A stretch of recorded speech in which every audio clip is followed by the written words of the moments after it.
I haven't always been the kindest to the Silent Hill franchise on this channel, but with the recent Silent Hill 2 remake coming out and seeing how Konami and Bloober Team really delivered a top tier survival horror experience, I've become anxiously excited for the newer Silent Hill releases. However, we haven't really heard much about Townfall or Silent Hill F.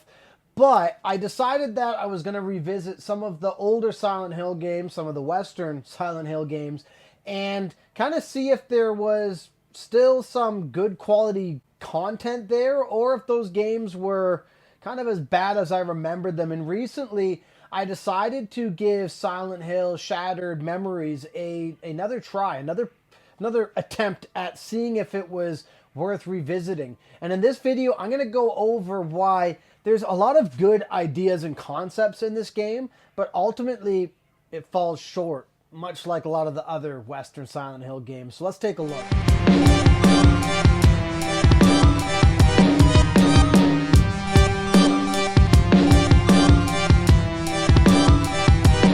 For those of you who don't know a whole lot about Silent Hill Shattered Memories, this was one of the Western development Silent Hills by Climax Studios, who also, and I'm going to admit, did a very good job of creating Silent Hill Origins. And that was, in my opinion, and that's a whole other video, was one of the best Western developed Silent Hill games. So when Silent Hill Shattered Memories was on its way out for the Wii console at that time period, I was actually pretty excited because this was supposed to be not necessarily a remake, but a reimagining of the original Silent Hill game.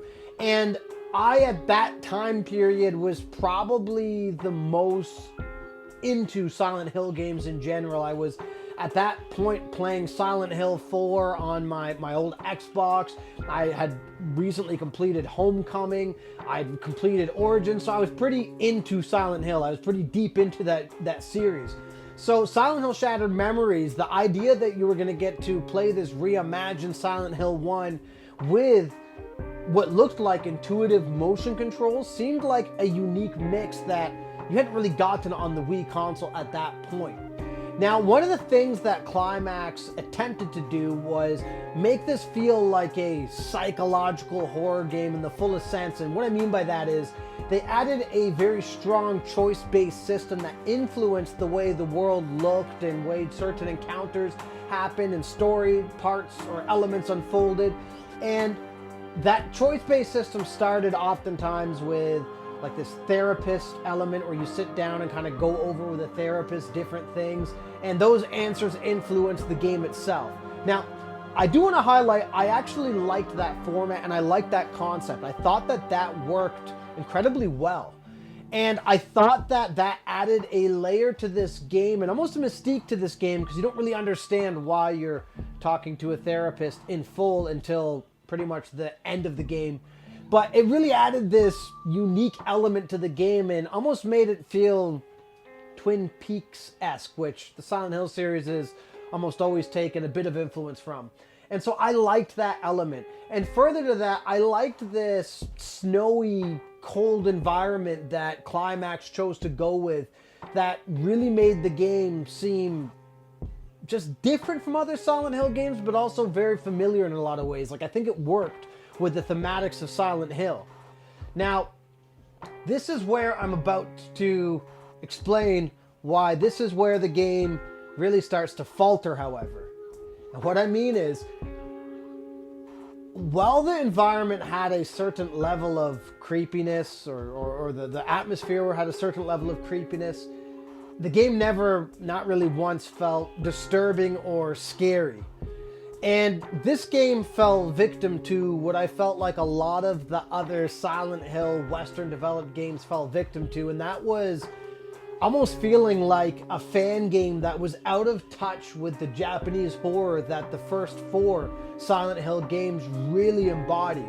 Now, which was unfortunate because Climax, in my opinion, did a good job with Silent Hill Origins. They actually managed to capture some of that magic of the first 4 Silent Hill games, to the point that Origins, oftentimes, if I look back at it retrospectively, and even in recent times when I've kind of played through it a little bit again, it felt like it was almost a part of those original 4 in a very Team Silent-esque way.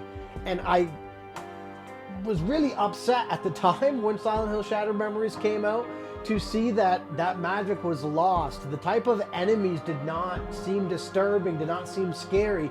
And what made it even worse was the game didn't really have combat. It was just a complete waggle fest of you running down these predetermined paths from these ice monster things who are attacking you. And in my opinion, that sucked. It didn't feel cool, and it really just felt like Climax was trying way too hard to revitalize the Silent Hill series that they 100% missed the mark. This didn't feel scary, didn't feel fun, didn't feel tense, didn't feel cool. If anything, and in recent times of replaying it, it just feels frustrating. It just feels actually quite annoying that these chase sequences even occur at all. And I know I'm not alone in that opinion of this title. Now, one thing I do want to highlight, however, is that I did like the way that Climax at that time maximized the Wii remote and maximized using it for this style of game. Now, not for the waggle shit that you had going on, but I'm talking in terms of being able to navigate your flashlight, being able to hear voices and sound memos through your actual Wii remote.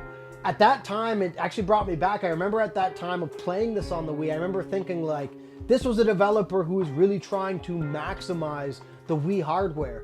And in retrospect, it still works quite well. It actually feels good aiming your flashlight. It felt cool hearing that through your Wii remote. It felt immersive in a lot of ways. And you have to understand, for people who are kind of coming into their Silent Hill journey of these games late, VR wasn't commonplace technology. I'm aware that you now have very immersive ways to, manage your flashlight or weapons or whatever it is when it comes to like a VR game.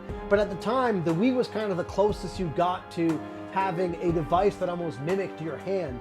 And so playing Silent Hill Shattered Memories, it still is interesting how well it works now, despite the fact that the technology for motion control has come a billion times farther than what the Wii had when you have devices like the Quests and other sorts of VR devices that have proper hand tracking. But at that time period, and even now, it works really well.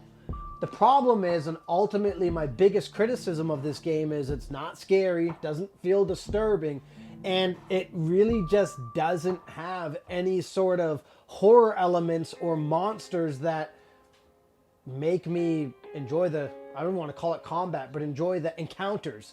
It's just very poorly designed that way, and I feel like Climax was trying quite hard. And I think they succeeded in some other ways. I think that the storyline itself, I'm not going to spoil that here, but I think the storyline itself was actually relatively well structured. I liked the way they reinterpreted Silent Hill 1 and the way it came full circle in the end, and I think that that's something worth noting. But for me, it was such a chore to get through some of the piss poor combat encounters that it really detracted a lot from this being a quality Western developed Silent Hill game.